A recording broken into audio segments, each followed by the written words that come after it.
Hello everybody, welcome back to my Pokemon review series. In this episode, we're going over the Houndoom. Now, I love Houndoom's design. I think he's so menacing. He's one of the most menacing Pokemon in this game.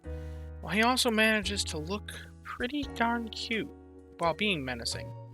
But, unfortunately, he's not really the best, and I want to kind of cover why that is. Now, he does have some potential, because he is a berry specialist. Berry specialists are some of the easiest to get really strong versions of. In fact, you catch one of these guys with Berry Finding S, health bonus, it's great.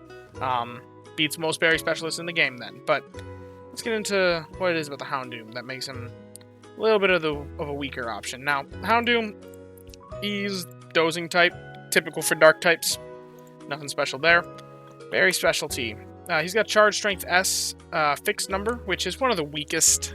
It's the weaker variant of Charge Strength S, but Charge Strength S is a pretty good skill on the berry specialists.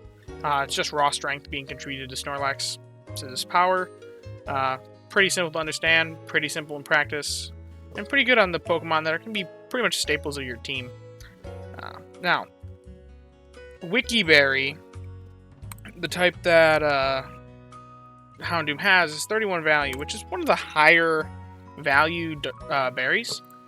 But it's not a Pokemon that is slow. 55 minutes is a very slow speed.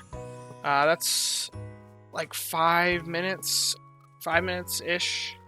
Actually, almost 10 minutes, like 8 to 9 minutes higher than what I consider to be the typical average in this game. And really, speed and berry value are the two primary things that go into the value of a berry specialist. So, when discussing the Houndoom, we really got to look at how it compares to a lot of the things that produce the Wiki Berry, and how it compares to other things that produce at its island, which is Snowdrop. Now, if we just drop in a basic Houndoom right in here, and we drop in a Walrein, it's unfortunate for the Houndoom, because if we bring these to like level 50 or so, you can see that in terms of berries, the Walrein outproduces him. Now, this is close enough that, like, it wouldn't even take that many sub-skills for the Houndoom to be better. But ideally, you're not really going to be hunting the Houndoom when Spheal is also pretty easy to catch. And you also get a free skill level up on the Walrein because you're catching it as a Spheal. So skills don't matter that much on berry specialists, but it's still a nice little boost because most of the time you're not going to be putting skill seeds into these guys anyway. So him being only a 2-stage Mon, you're getting one lower skill level. Just an added little benefit for the Walrein. So now, he's got 16 inventory space. We don't really care about that on berry specialists, but that's a little bit on the lower side because after evolution, that'll bring it to 21. With the ribbon being max, 29. That's not great, but it doesn't matter for berry specialists because they can just sneaky snack to keep doing what they're doing. So, yeah. Now, it's got a 20% ingredient rate. That is pretty high, especially because, like, the Pokemon that are berry specialists that rely on strong berry procs are more hurt by higher ingredient rates than the berry specialists that rely on low low berry value and lots of speed. So, seeing this kind of rate on a higher strength berry specialist is not the most optimal. Now, this isn't a really high ingredient rate. I think even if we compared it to the Walrein, I think it's lower. Here, let's fact check real quick. Walrein, what's its ingredient rate? 22. So yeah, and the Walrein's got an even stronger berry, and however, he's faster. That's really a lot of why the Walrein's just better. He's faster than the Houndoom by 5 minutes, and Ice Berry is stronger than Wiki Berry because it's got 32 base value versus 31. Walrein's pretty much strictly better than Houndoom in every way aside from the ingredient proc rate. Now, ingredients aren't that bad though if you can use them intelligently in a dish, and fortunately for the Houndoom, these ingredients are decently synergistic. If we go over here, you can see that there's a few meals that take herbs and ginger. There's not too many, but like, you got the spicy leek curry, we got the overheat ginger salad.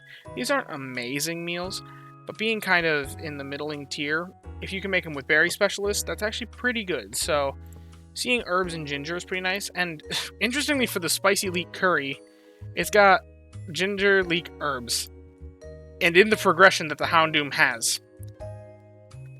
Maybe if you had 4 ABC Houndooms and you got them all to level 60 and they had great speed, you might be able to make this meal with Houndoom and Houndoom alone. I say 4 because the 5th slot would be your healer, obviously. But there's some potential, maybe. If anyone wants to make a team like that, go for it. That's going to take a lot of RNG to get the right Houndooms and the right spreads. But it's interesting that it has that progression of being in the same, like, it takes the least amount of herbs. Herbs are in the 1st slot. Takes a middling amount of ginger. Ginger's in the 2nd slot. Takes the most amount of leeks, and leeks are in the 3rd slot. So, that's just interesting. Is it practical? No, because that would take way more prep for a team that's not even going to be that good anyway, because it's not a very good berry specialist. But it's interesting. Now, Houndoom, if you want to hunt it, it's going to be at top... Oh, yeah. If you want to hunt it, it's going to be at Top Hollow. Houndour also exists at Greengrass, but it's more just for initial catching there before you get to Top Hollow. If you want to hunt it, though, you're going to want to do that at Top. It's got a really easy evolution requirement, only 40 candy at level 18. That's something to be said about berry specialists in this game, is that they're really effective in the early levels. And if it has a low candy requirement, if it's one of these 2-stage mons that only have 40 candy requirement and they're low level, if you catch a good Houndour right away, even it doesn't need to be great, it doesn't even need berry finding S. That early in the game, just having a fully evolved berry specialist is really, really good. So, for just getting your feet off the ground. So, there's something to be said about its low evolution requirement. I think it's also something that it shares in commonality with Butterfree. Butterfree is also an easy one to evolve. But, yeah, interesting Pokemon. Not the best in the meta. A lot of times people actually suggest making Umbreons with Berry Finding S if you want dark berries. I don't recommend that because it is actually weaker than the Houndoom in the end, and Umbreon kind of has a very trashy skill. So, yeah, pretty much everything we said about the Houndoom. Hope you learned a little bit something about this berry specialist. And maybe you'll find a cute one that's pretty good.